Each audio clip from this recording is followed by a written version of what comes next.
All right, I see that we're broadcasting. Okay. Well, let's call the Operations Committee of the Guilford Board of Education to order. Today is Monday, January 11th, 2021.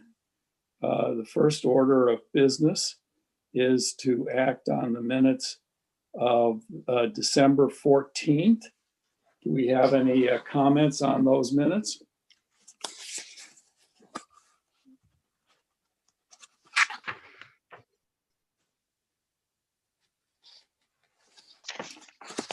Hearing none, I'd entertain a motion to approve the minutes. So moved. Second. All in favor? Aye. Okay, that passes.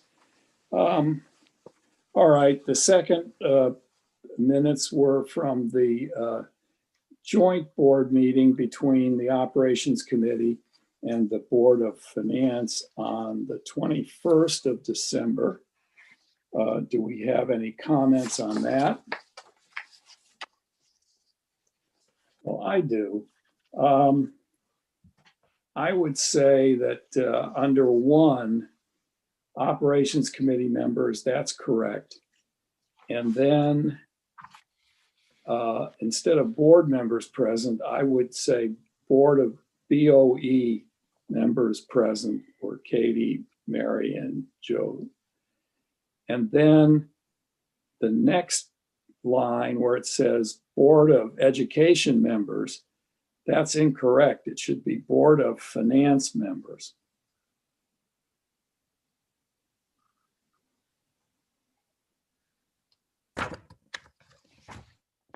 You got those changes? I've got them. I'm sure Dina does as well. Okay. With those changes, can I have a motion to approve these? So moved. Second? Second. Okay, all in favor? Aye. Aye. All right. So then let's move item 4 up to item 3 and call our favorite insurance expert to tell us what's going on. Great. Well, thank you for having me. Paul, am I able to share my screen? I should have asked. Kevin should be able to give you the ability to do that. Take a Yep. look in your upper right-hand corner, see if you've got the ability to do that now. Got it. Thank you, Kevin.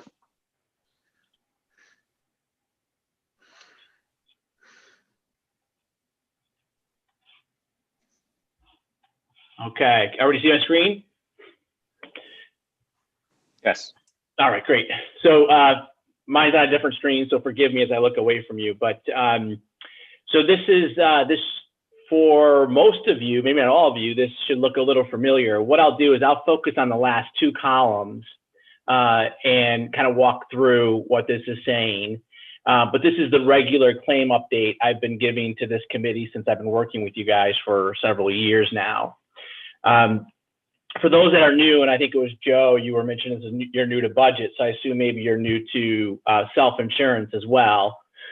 Guilford is a self-insured health plan. What that means is you're responsible for all the claims that are incurred by your employees and the retirees that you're obligated to provide coverage to. You are combined with the town, so both the town and the board are in what we call one risk pool. We do use Anthem as the plan administrator. They administer the claims, but what that means is Anthem really just facilitates payments to the providers on your behalf. So you hire Anthem to negotiate contracts with providers, to set up your benefits and customer service and claim adjudication, but ultimately you're fiscally responsible for all claims that are incurred by your employees. So that's called self-funded, and that's as opposed to a fully insured group. A fully insured group would be a group that would be set up very similar to you. The difference would be you'd put the liability on the carrier. So Anthem would be responsible for all claims. In that case, you would actually pay a premium. So for those of you who work for smaller businesses, you probably are premium based, where your employer pays a premium and then the carrier assumes all liability. In this case, we do not pay Anthem's any premium.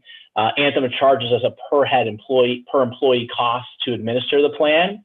And then we also purchase what's called stop loss insurance. And what that does is that protects the plan for claims, what we call catastrophic claims. And at your level, we have claimants over $150,000. And I'll talk specifically more about that as I kind of go through the claim reports. So what we do every year around this time, we've already started that process, is we work with Anthem and we develop what we call a claim projection for the next fiscal year. And that is the main piece of your budget for health insurance, is what do we think claims are going to be? There's also administrative fees and stop loss premiums, and those aren't insignificant, but in comparison to claims, they're not significant. The biggest portion of your health insurance budget is related to the claims that are incurred by your employees, not what Anthem charges and not stop loss. Although I will say stop loss is very expensive, but it's worth it. So what we do every year is we sit down with Anthem, we formulate what we think is a valid claim projection. And that's what you guys then push forward into your budget. And you may or may not have some questions for me about budget after I'm done talking about claims, which I'm happy to kind of talk through a little bit as well. So if you look at the screen right now, what we're showing here is basically back to July 2015. We show the fiscal years through the most recent fiscal year to date, which is the last column, which would be through November 2020. We don't yet have December claims. I don't get those until around the 20th from Anthem, so we won't have December claims in until closer to the end of the month. The first line, what you'll see right here, is the expected claims. So when we sit down with Anthem, we do a claim projection. We validate it. We do our own claim projections. Typically, we actually do a claim projection before Anthem's even involved.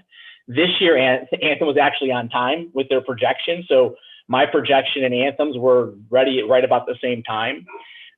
We do our projection, Anthem does their projection. We kind of go over any differences. And I would say for the most part, we're usually pretty close. And if we're off, I can always explain what the differences are, right? They're using different assumptions on something. And then we work with the board, the town and the board, on what you guys are going to push forward into your budget. The important piece about this part of the conversation is it's important that we understand the Anthem projection and my projection and what you're going to put into your budget, because the Anthem projection is what we use to generate the employee cost. So all of your employees pay a portion of the cost of the plan. And that is typically, well, in your case, it's always been, but for other public sector entities, that is typically a rate that's derived by the carrier. So Anthem creates what we call these equivalent rates that basically say, if you were fully insured, here's what the rate would be. That's how your employees contribute towards the cost of the plan. So for example, and Paul or Jason or Lynn, I'll put you on the spot. I think the teachers pay about 20% of the premium. So they'll pay 20% of this fully insured equivalent rate that's calculated by Anthem. So it's kind of important that we're at least close to Anthem's projection, because you want your budget to reflect what you're charging your employees. Okay. And in Guilford, we've always had that situation where we've been close enough. In some cases, if we don't agree with the carrier projection, we need to get the carrier to change their projection so that we're charging the employees a similar amount. So this first line is the Anthem expected claims. And I'll just look at these. I'll do the last 3 years. So the last 2 full years and this current year to date.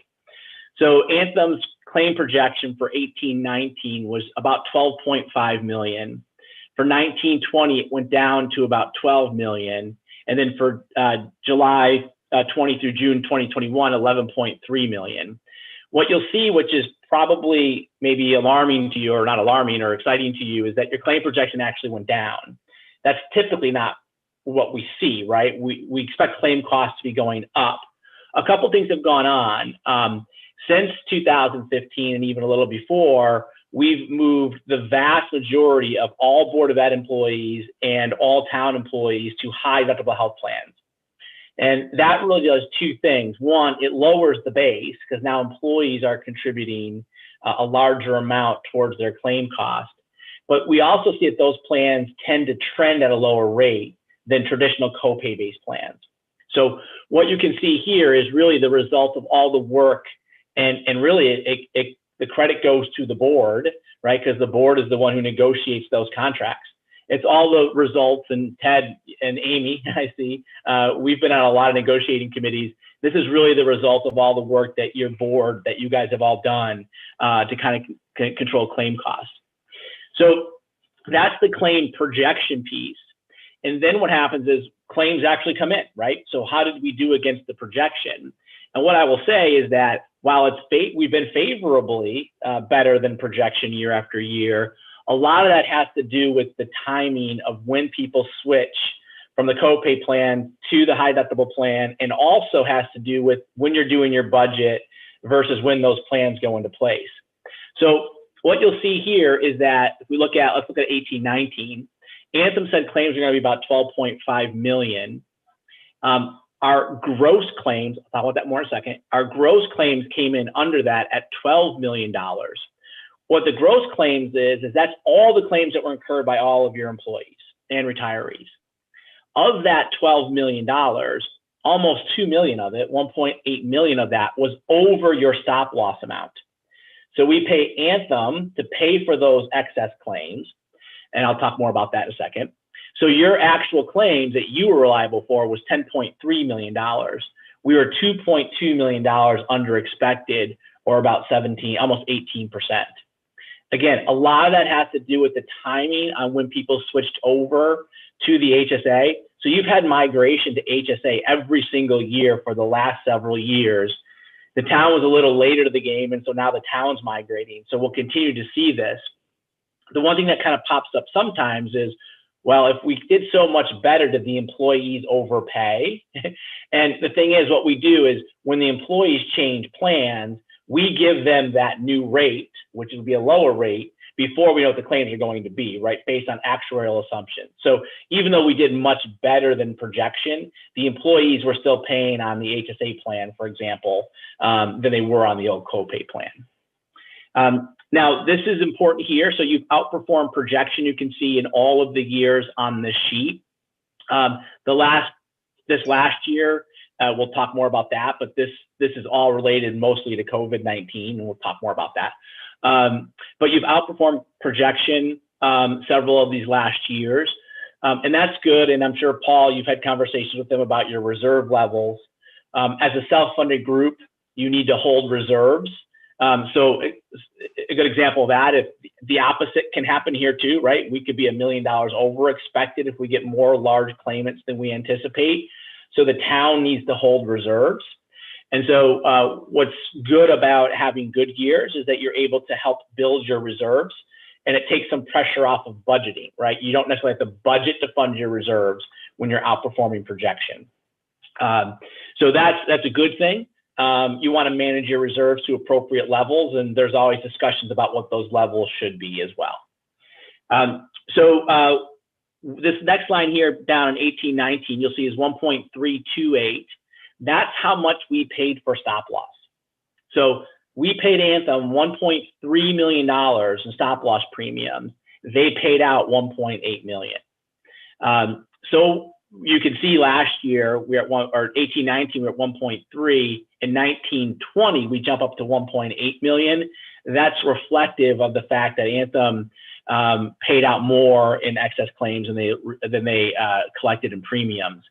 That's actually been the case for Anthem every single year for a while. So Anthem has steadily been increasing stop loss. I don't necessarily like to give Anthem credit all the time, but I'll give them a little bit of credit on how they've handled stop loss for Guilford.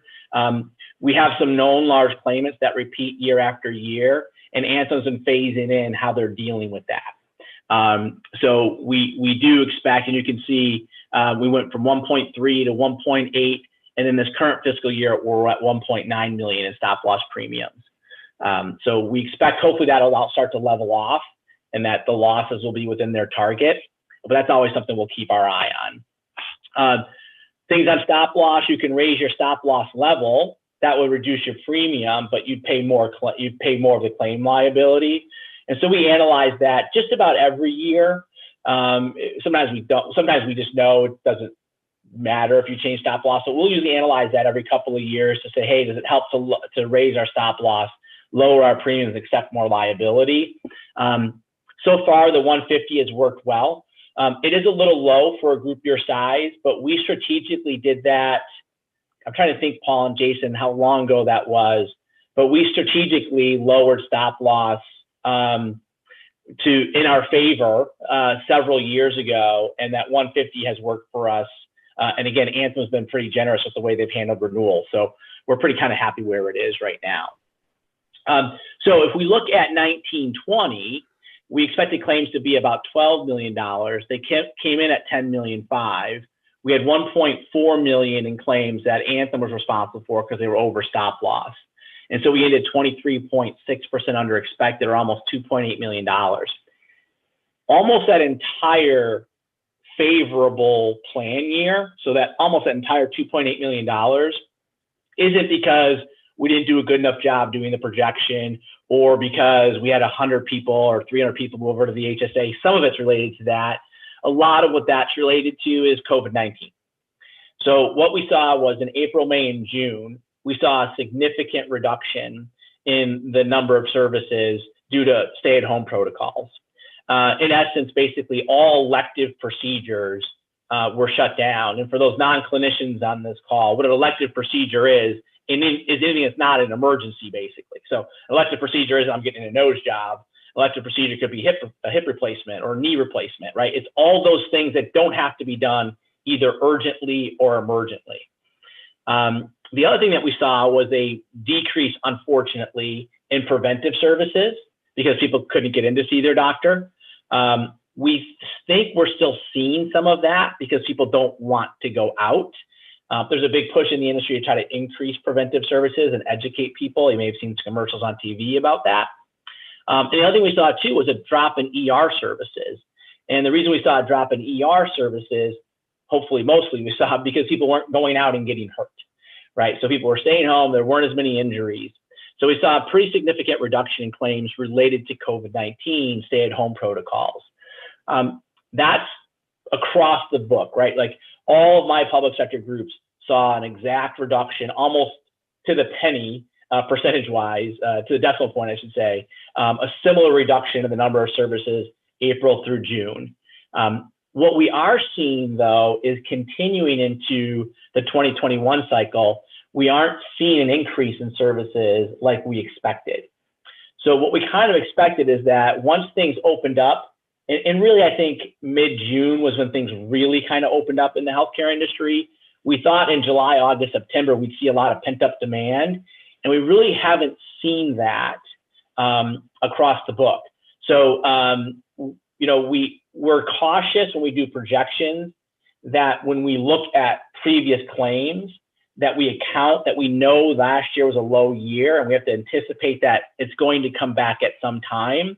But so far year to date, if things continue as they are right now, I'm expecting we're going to see another favorable year.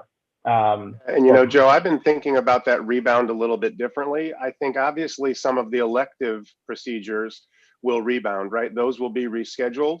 But when you talk about things like missed ER visits and missed preventive care visits, you know, my 4 boys aren't going to go out and catch up on the ER visits we missed this summer, and I'm going to get my next cleaning, but I'm not going to, right? You're not going to go back and fit in the one that you skipped over the summer. And so I think there will be some rebound, but maybe not the complete rebound we were anticipating back in the summer months when we were talking about this. Yeah, and so I kind of break it into 2 categories, Paul. So exactly right. There's deferred services and avoided services, right? So deferred were those elective procedures, hip, knee replacements, right? Other procedures, CAT scans, things that could be delayed. And then there were the things that were truly avoided, emergency room visits, people missing the preventive exams that are going to wait a year to go have them, those types of procedures. So yeah, you're exactly right. It was hard. So when we did the budget for this year, we used a factor, we call it a completion factor, but we anticipated what we think was actually avoided, And then we put that in and say, okay, well, how much of that do we think was deferred versus truly avoided? And we had to just make some general assumptions on that. So, but just so you know that whatever you guys have in your budget, and I don't know if you'll talk about that today, but that number is adjusted to assume some level of normalcy, right? We assume that those deferred services, we pretend that they actually occurred before we did the projection. Joe, let me ask you a question. When we look at the projections for next fiscal year, at some point in 2021, a good portion of our employees will have been vaccinated. And at that point, I would think that their behavior relative to optional services, the hip replacements and things like that, plus the going out and breaking their shoulders or breaking their legs and doing because they're now outside again. Isn't that going to start coming back sometime in the late summer? Yeah, so that's why we adjust, Ted. So what we use what we call a completion factor. So as an underwriter, if I know there was an anomaly, either favorable or unfavorable, right? Let's say the opposite happened. Let's just say you had, and you didn't, fortunately, let's say you had 22 COVID cases and they were really, really expensive. When we sit down to do that projection, we probably say, listen, we don't expect to have 22 COVID cases in the 21-22 cycle, right? Hopefully the vaccine's going to be doing its job. So as an underwriter, when I look at projections, I look at the year and say, did anything abnormally happen? And then I try to adjust for that. So what we did is we looked at the last several fiscal years and said for that April, May, June timeframe, what portion of the full year percentage-wise were those years? And then we compared that to the most recent year that we had, and we completed it. We said, okay, if that year acted like all those other years, how much would we add? And so it was about 10%. 10 is what we added to the projection to what we call complete the claim year. So I think we're good. What it wouldn't do, Ted, is it wouldn't say if, let's say, no deferred services were made up for this year, and on July 1, 2021, every single person who had a deferred service went out and got it.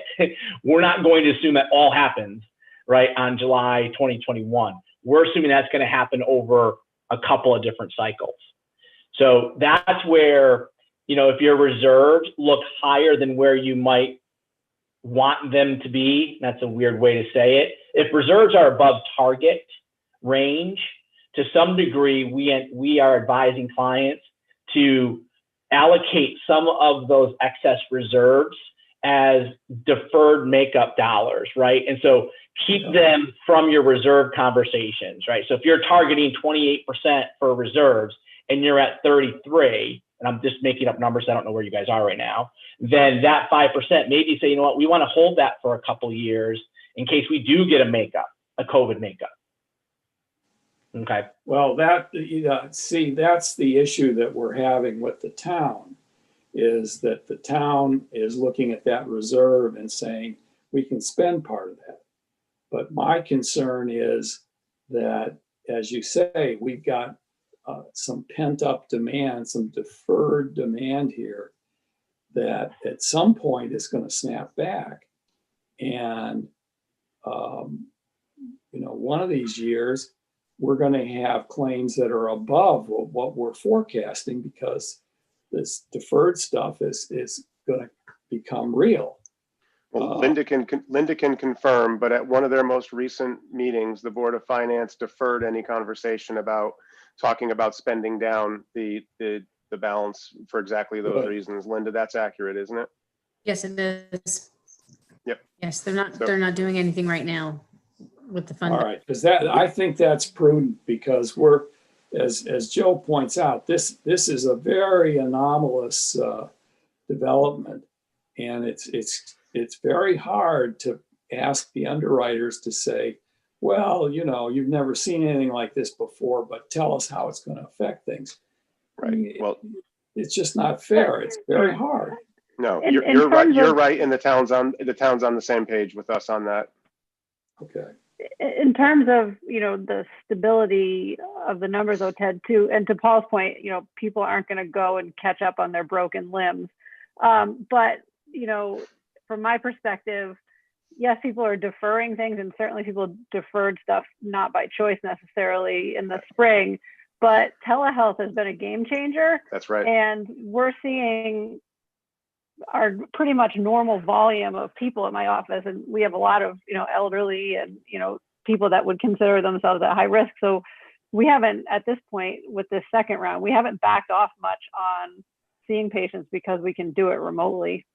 And that's so that makes it a little bit more accurate, at least in my mind. Yeah, we're seeing like 1,000% increases in telehealth services. And the biggest game changer there was that all of the carriers, not just Anthem, allowed their existing providers to, they would allow payment for existing providers within their network to do telehealth.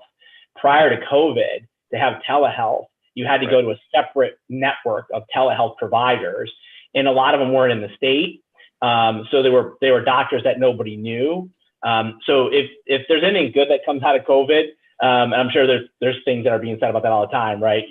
Virtual classrooms and things like that, to the extent those can be good. But one of the things I think in the healthcare industry is that telehealth really did prove to work okay in certain circumstances, and I think we'll continue to see telehealth kind of expand.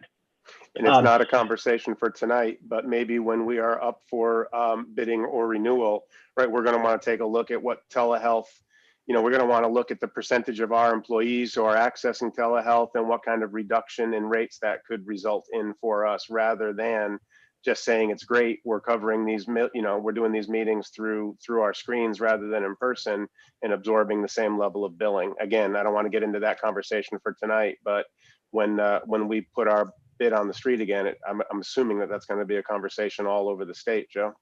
Yeah, and pretty much the carriers are all lockstep right now in how they're handling it.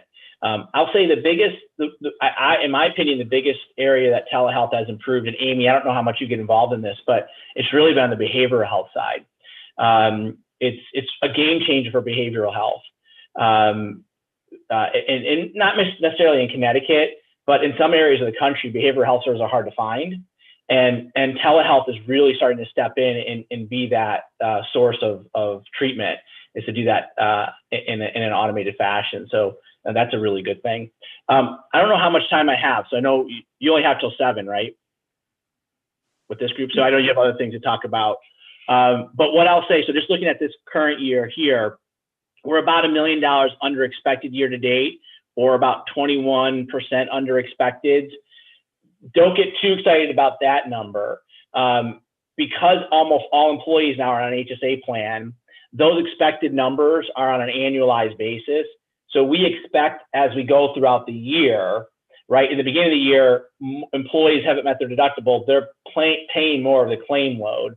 So as the year goes on, the board and the town will start to pay more claims as people start to hit their deductible. So at 5 months in, being 21% under expected is good, but I don't anticipate we're going to end at 21% under expected. What I would say is I think we're probably running towards performing a little bit under expected again this year, but probably not likely in the double digits under expected, unless there was another shutdown that occurred. Otherwise, I think we'll be closer to expected, but not likely to be over, and not likely to be significantly under. The other thing I'll just talk. Joe, I'm sorry, one other question. Yeah. How sensitive to these claims are we to employees getting really sick from COVID?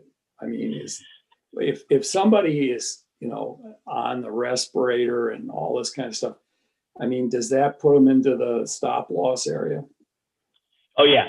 So any significant, any hospitalized, likely, and Amy, I'll take your input too, but likely any hospitalized patient related to COVID, we would see them, if not exceed, but be right about that stop loss level. then if you're talking about intensive care, you're talking about significantly over. It does seem that and believe it or not, so I work with 14 different public sector groups. We've only had about 3 COVID admissions in those 14 groups. The admission rate's been very, very low. A lot of positives, right, cases, but mostly been able to self-treat. I had one hospitalization that was 1 day, which is kind of odd, but those others have been multi-day high-cost claimants that hit stop loss. But for the public sector, I know there was a lot of concern in the beginning, and I think some of the data that you see nationally is showing this too. Because we have an older age population, I think we were really concerned, right, that municipal and school employees would be more susceptible. We're really not seeing that as far as the claims experience with the Connecticut public sector groups, which is really a good thing. But yeah, Ted, I mean, if you got 10 COVID cases that all went to the ICU, you're talking about $1.5 million, right? Because you're responsible for 150,000 of that. But the good news is you have reserves there to absorb that. But yeah, that's what you'd be looking at, right? If you had 10 people. Okay, go ahead.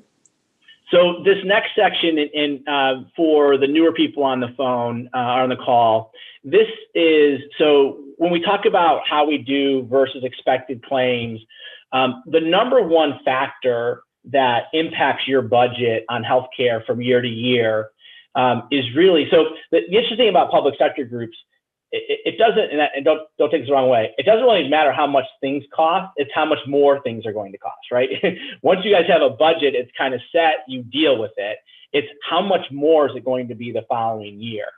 And what we've been seeing, I would say the last 5 years, is that the biggest impact that impacts our public sector budget is really the number of large claimants that you have. And when we talk about a large claimant, we're not talking about just stop loss claimants. We're really talking about anybody over $50,000.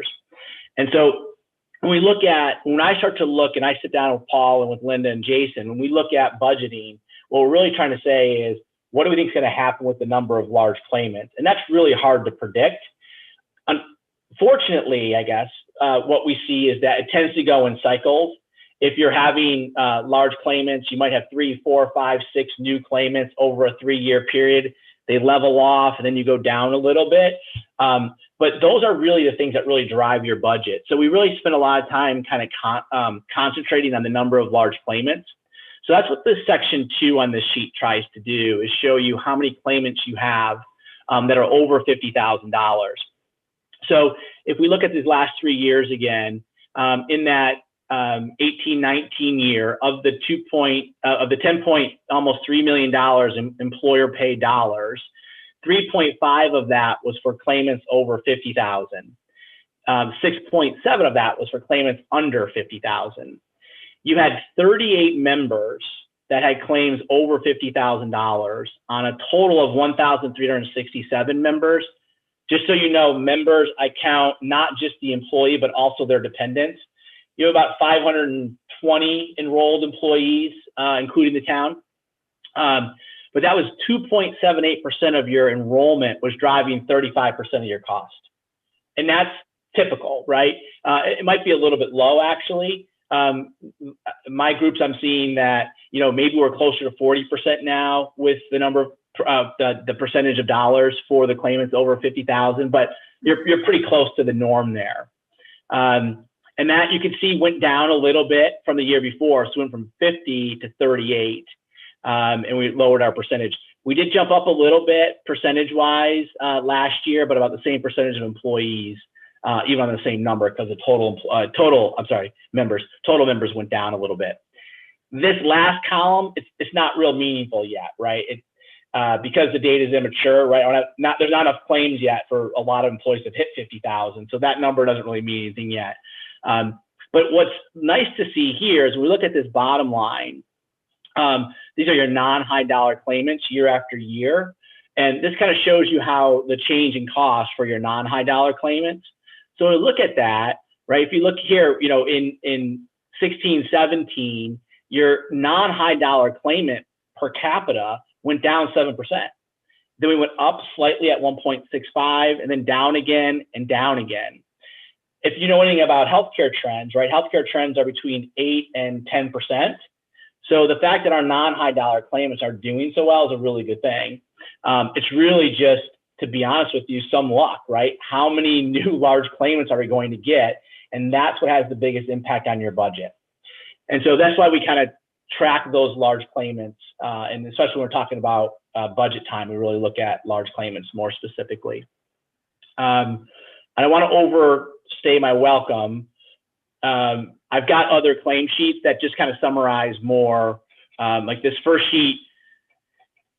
And the packet, I did send over the packet late, Paul, so you can probably get it out to the board members. But this sheet here, I just track claims by month for all those years. What we do notice here is that year to date, we are running better than, we were higher in July, but we're running either close or better than the similar months in the previous year. So kind of expecting some of that pent up demand, we're just not seeing it yet. So that's a good thing. We likely won't have these bottom months here. We likely won't have the April, May, and June at those low levels. They should be, higher, probably similar to these January, February, March numbers. But we are having a good year. The other report that I ran is that it applies to last fiscal year, and it tries to highlight the COVID-19 stay-at-home protocols. So what we did is we took a look at claims through February, which we kind of consider to be our normal claim year, right? The COVID stay-at-home protocols really didn't start to impact claims until March. And actually what we really saw is it really didn't impact claim dollars until April. And so we started to look at those years. And so if we look at this last column, which is the total claims, medical and drug, dental separate, we had $6.4 million paid July through February. That averaged about $800,000 a month. March came in and was actually higher than the average, right? So, and what that is a lot of those March claims were still from February, right? So the stay-at-home protocols didn't quite kick in. It was probably around late March where we really started to see that happen. So a lot of those claims actually did hit in March. But in April, what you see, right, which we would never expect, is April is at $530,000, which was lower by $200,000 more than our average, right? That's not a normal year. May was even lower than that.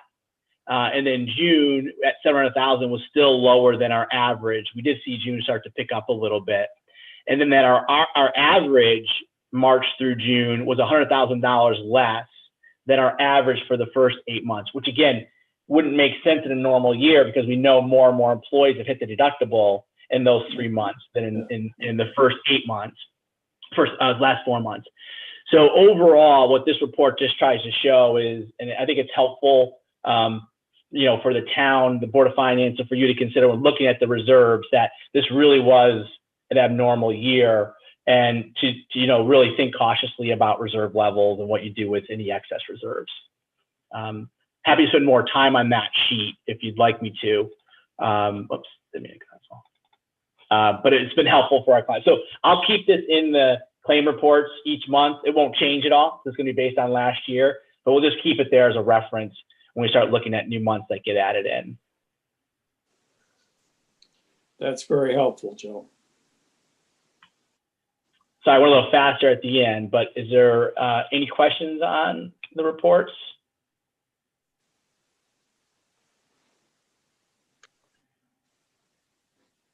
Boy, either everybody's on mute or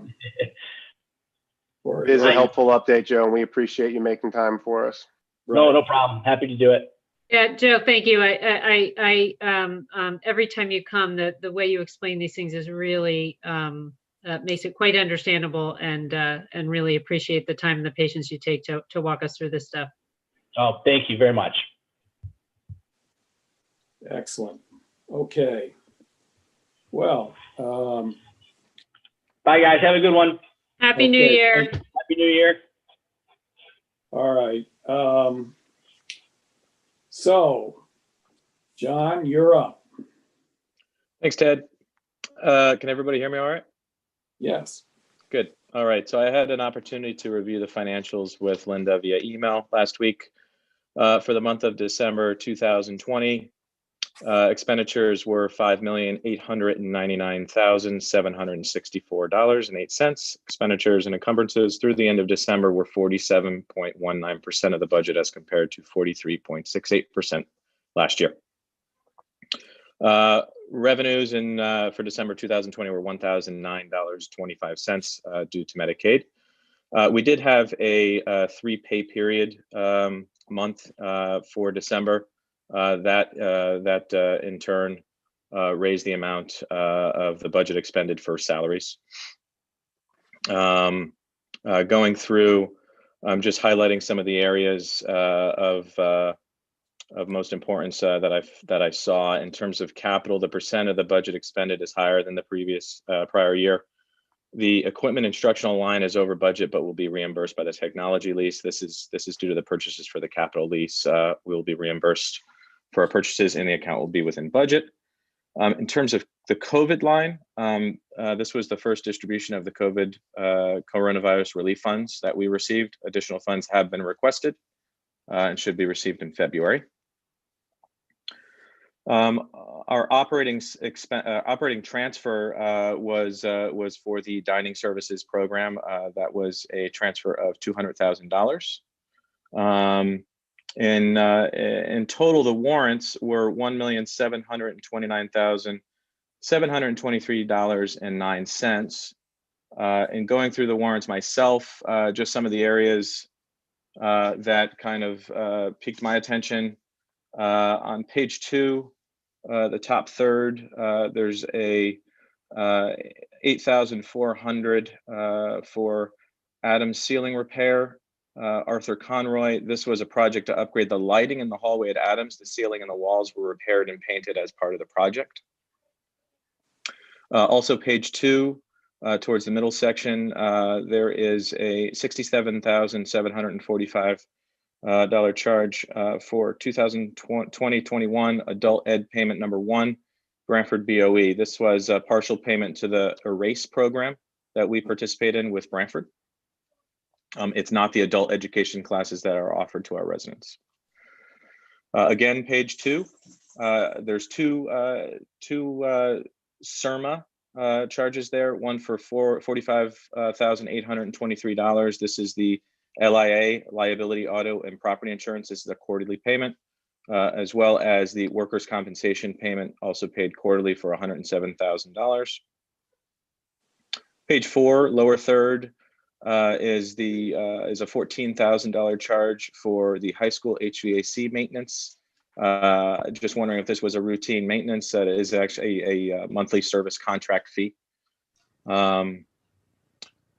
Page 5, top third, there is an applicant tracking charge from Frontline for $4,818. This is an annual fee for the online employment application program that we use. Page 6, top third, Baldwin carpet cleaning. Just wondering exactly if this was the whole school or yearly cleaning. It's actually a carpet extractor. It's a piece of equipment and it's not an actual service. And lastly, page 7, top of the page is emergency lighting testing repairs from lighting services for $4,682. My question was whether or not this was for the entire district. It is actually the entire district for the annual inspection and replacement of all the fire extinguishers. So those were really the ones on the warrant that stuck out to me that Linda was so kind to answer. Are there any other questions regarding the financials, the warrants? Yes, on page 3, there was a charge for F&F mechanical for the high school HVAC. I thought that, was that what you were referring to, John? Yes, that's I have it on page 4. It's a monthly service contract fee. Oh, okay. All right. That's because normally Air Dynamics does that stuff. So I was interested why this was this. Okay. Any other questions with respect to the warrants? Just to clarify, Aerodynamics does the district excluding the high school. F&F handles the high school because they're the original contractor that did the work during the installation. Okay, that's helpful, Cliff. Thank you. Any other questions with respect to the financials? All right, well, I have one. It's a question in two parts. One, when you look at this and we're at 47% when we were at 43% last year,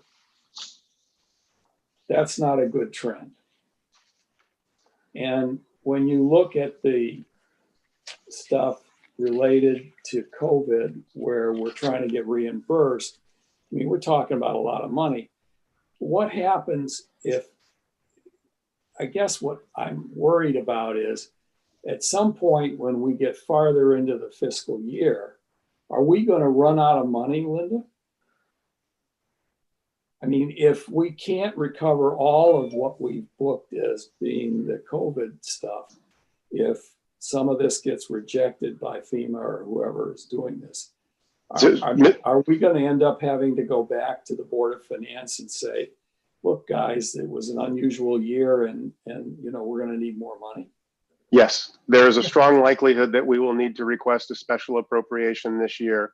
And when the budget was finally approved, we were clear with the Board of Finance. I don't want to say that we put them on notice, but we put them on notice that we prepared a budget prior to the pandemic, approved it in the early days of the pandemic, and have made the Board of Finance aware that we'll spend what we think we need to spend to keep the schools healthy and to meet the students' needs. We will pursue every possible offsetting fund, and the board was privy to some communications with some community members this week. There are certain things that we won't be doing this year. There will be unexpended funds that may help to offset. But remember, we brought in nurses' aides, additional custodians, additional daily substitutes. We increased staffing. Bus monitors. Bus monitors. We actually increased teaching FTEs at the high school to make sure that our classes were coming close to the social distance guidelines. All of those costs were never built into our original budget. So the initial shortfall will be significant. We have the distribution of the original relief funds that were approved that are coming to us. We may be able to tap into some FEMA funds. Those would be the most long shot, but we will make every effort to take advantage of FEMA funds. There's been a second round of relief funds that now has been approved. My understanding is there's about $82 billion for education nationally. I think that our local Connecticut share of that is $800 million. How that will be used or distributed and what Guilford's share is, we don't know. And then again, where possible, we will reduce this year's spending in ways to try to offset. But there is every likelihood that as we get into March or April and we have a better idea of the end of the school year, that we will need to be in front of the Board of Finance requesting a special appropriation to cover our shortfall. And I don't believe that the Board of Finance will be surprised, and I don't believe the community will be surprised by that request either. Just to add to that, right? I mean, we have, as recently as the last Board of Finance meeting, you know, Linda and Mary Ann, and there was a lot of, Mary Jane, from the town side, have spoken about the COVID funds expended, the grant money coming in, or the relief money coming in. The shortage of relief money coming in to cover the expenses that have been incurred to date and are expected to be incurred moving forward. So I just have to echo Dr. Freeman's sentiment that the Board of Finance is well aware of the situation for Guilford Public Schools, and we have been very open and continuous conversation with them over the last 5-6 months. Good. The other thing that I'd like to point out, because we did have the 3 payrolls in December this month, Last year it occurred in January. So the percentages right now are a little off. After January, next month's report will be a little bit closer. So that 3 payrolls does affect the percentages slightly as well. That's a good point. Okay. Are there any other questions for John or for Linda with respect to the financials? John, that was a good report. All right, Thanks, let's Ted. go to food service. Hi, everyone. So Linda was nice enough to send out my financials earlier, so you all have them. As you can see, December was not a terrible month. It was like medium. We were only negative $13,225.73, bringing us to the whopping $233,501.12. I don't have too much to say tonight, so I'll keep it short too. A lot of the impacts for December was, it was our first month of having our lower amount of staff.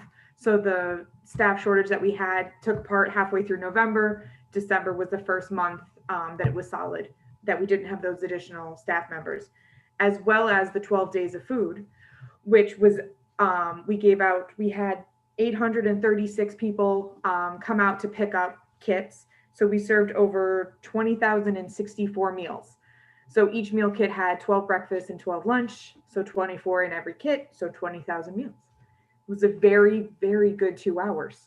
That was able to give us a little under 55,000 in reimbursement from the state. So that is a good amount of the money of the 104,000 that we got from the state of Connecticut. It's also a good thing, Erica, to do for families across both the extended Thanksgiving weekend and then the winter break. And thank you for doing that. Families in need in Guilford had access to extended days of breakfast and lunch for their children because of you and your team. Thank you for that. Thank you. Yes, there really is that helping all the food insecure and making sure that there's no kids over break who don't have any access to food, especially now in obviously the COVID era that we're in this year.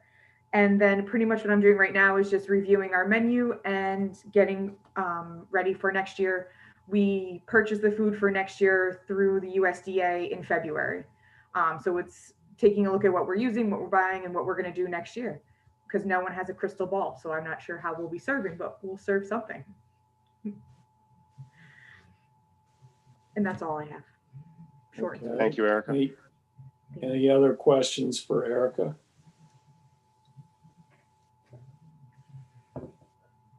All right. How about Linda, the tuition report? Okay, so I sent out the report earlier. We had just a slight minor change from last month. We're still projecting that we're going to be $143,000 under budget, which is good news.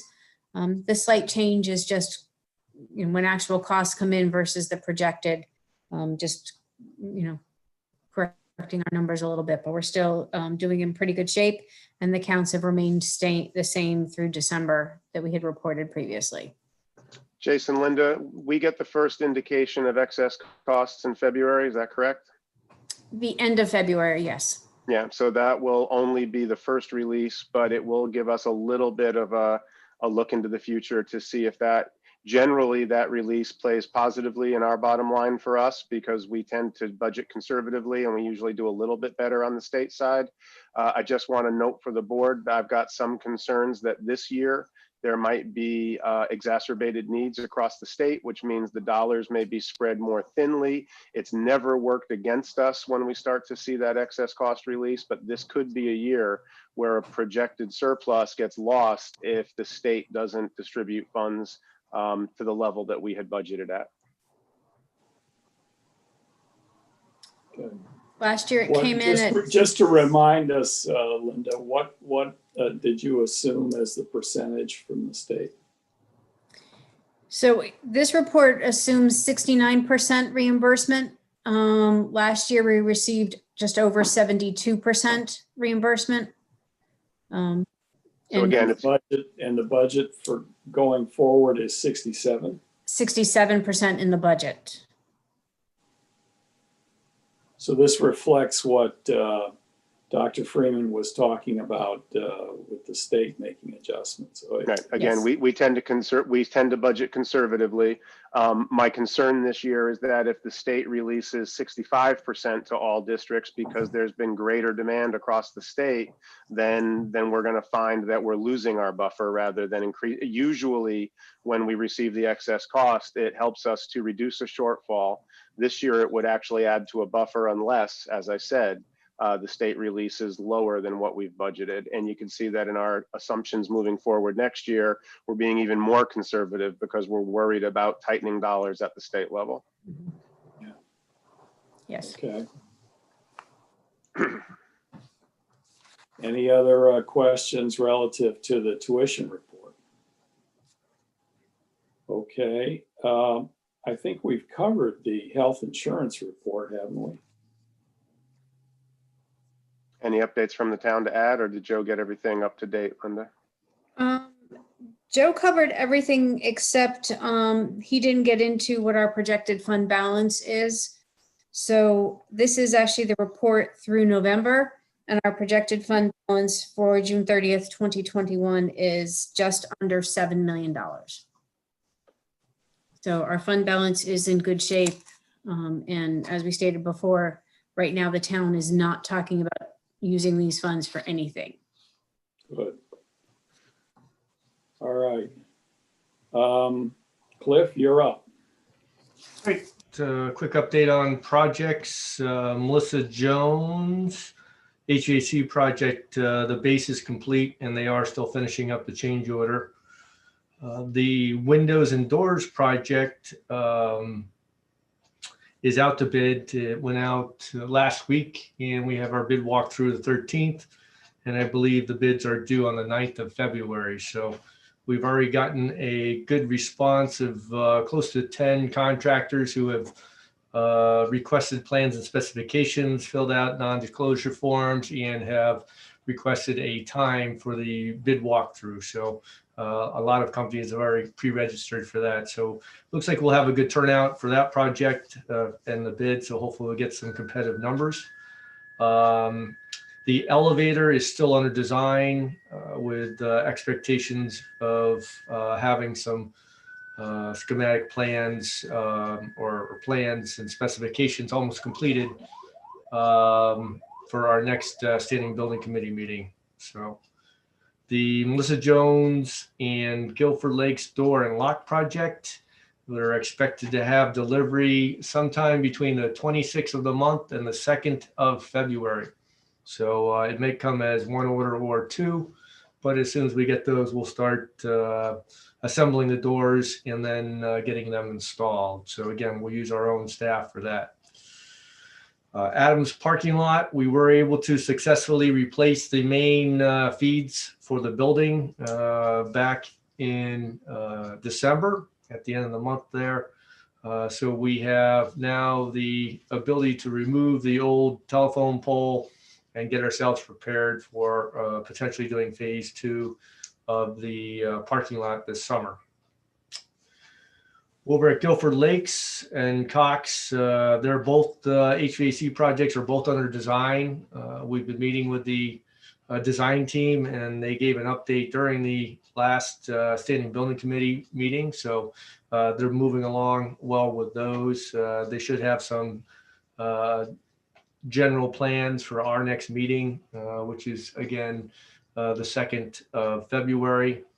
The Standing Building Committee has also directed the engineering crew to evaluate and obtain some additional information regarding UVC lighting, which has been known to help eliminate mold, bacteria, works on some viruses.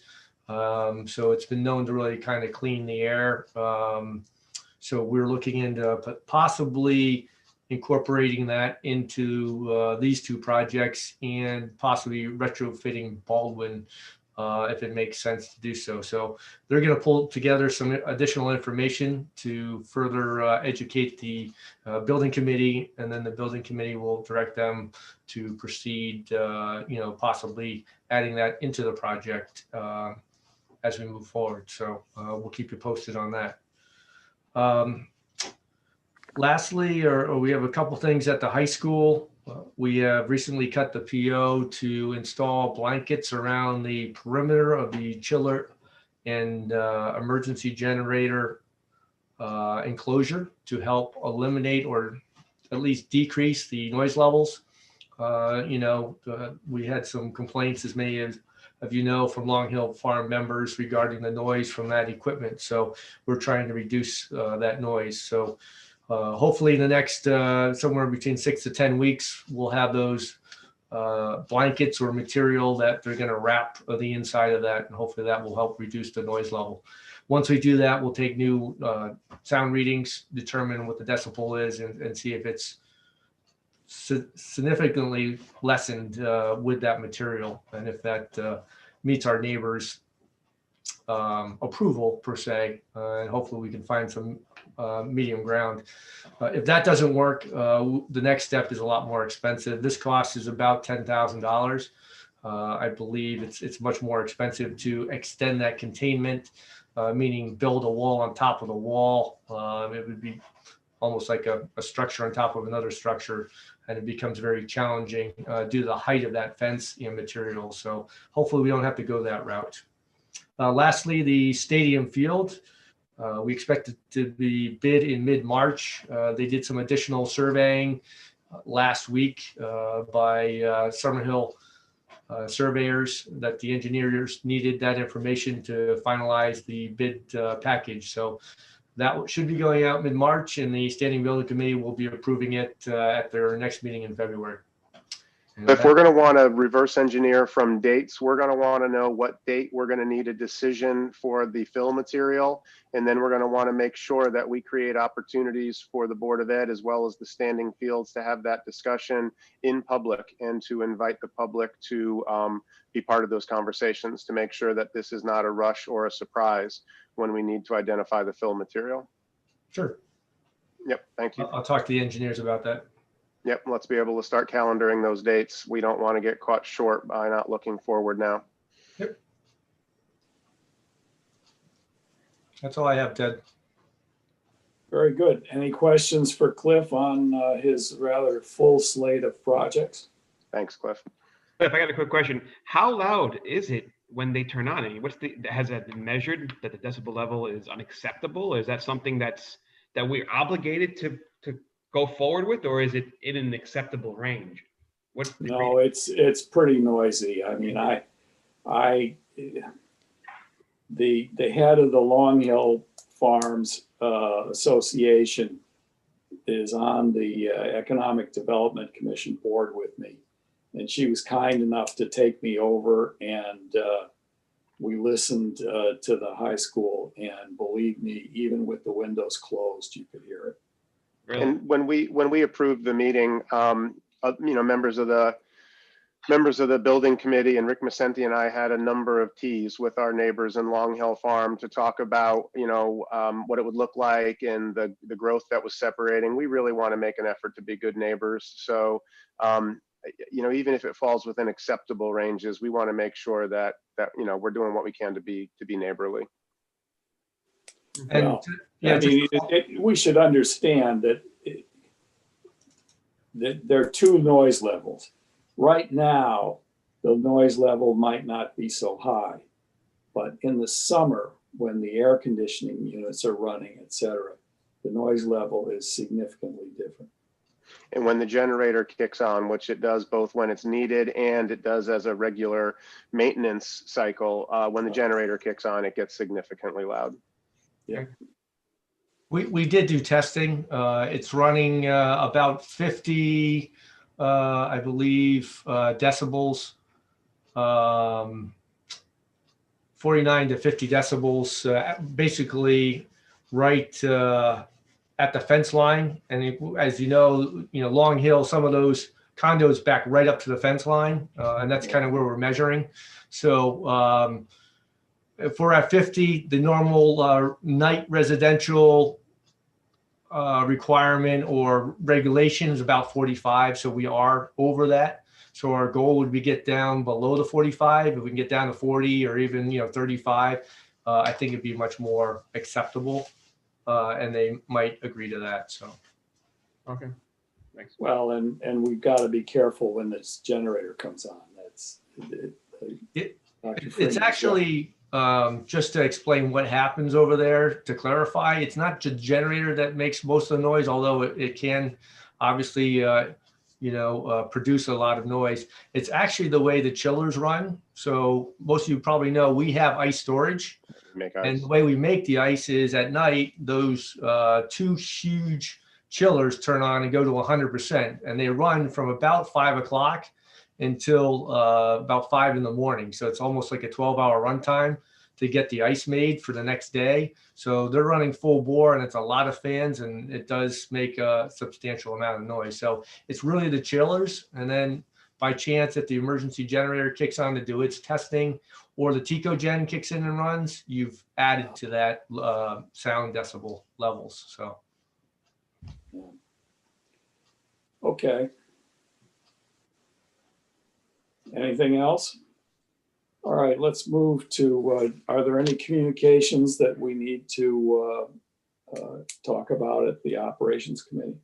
Mr. Sands, may I report out here? We've got the, I wanted to report out on the survey that we conducted, and I was negligent in not having it at last month's meeting. May I report out there on the parent communication? Yes. Yeah, so on November 12th, we did survey parents about their experience with the blended learning format, and we focused particularly on their needs. We had 1,067 respondents to that survey. We had respondents across all grade ranges, so we had a pretty equally distributed response. One of the questions was, how confident are you in supporting your child for the at-home portion of their learning? 48% of respondents said that they were either confident or very confident. 30%, however, said that they were only somewhat or not confident in supporting their children for the at-home portion of their learning. We asked parents to identify specifically what challenges they were experiencing with the at-home portion of the learning. 55% of the respondents said specifically it was supervising their children's engagement with the learning, and 40% reported back that it was time management for the at-home portion. We asked if parents felt supported by their schools. 61% reported that they felt either well supported or supported by their teachers and by their schools in that endeavor. 18% reported that they felt somewhat or not supported in that endeavor. We asked if the parents responding would be interested in help sessions offered by the school system. 36% responded that they would. We gave a variety of times across the day, across the calendar for a day, about what would be most preferred. And 52% responded that they would prefer to see it in the evening hours. We asked specifically what areas of support parents would be most interested in seeing.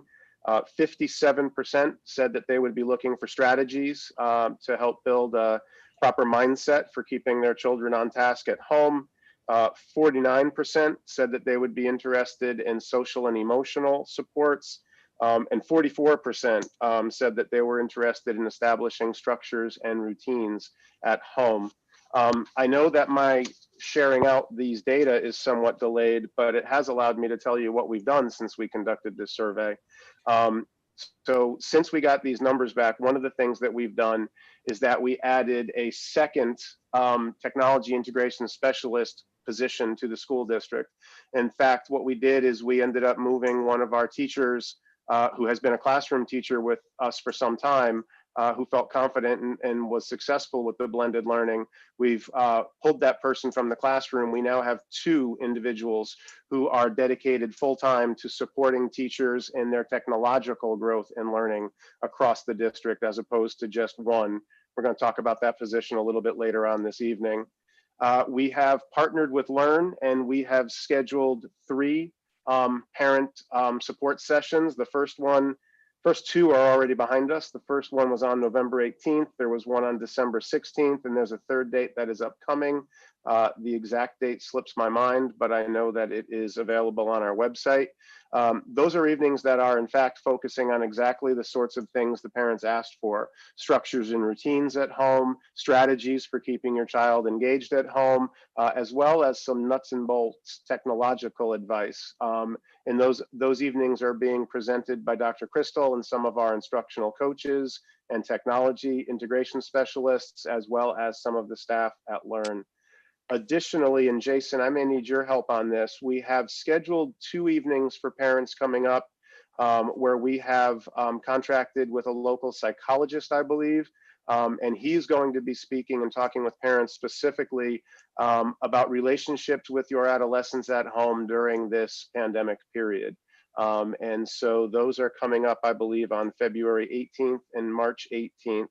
And then all of these results have been shared with the supports in the schools. Dr. Crystal has shared these results with her instructional coaches who are continuing to support the teachers in this work. We've shared these results with the technology support team. Mr. Mitchell has had access to these results, and our professional development focus has been very much on helping teachers to balance this blended learning model. Remember that K through 6, the students are learning at a distance 1 day a week on Wednesdays, and 7 through 12, students continue to be accessing learning from home 3 days a week while they're in that hybrid model.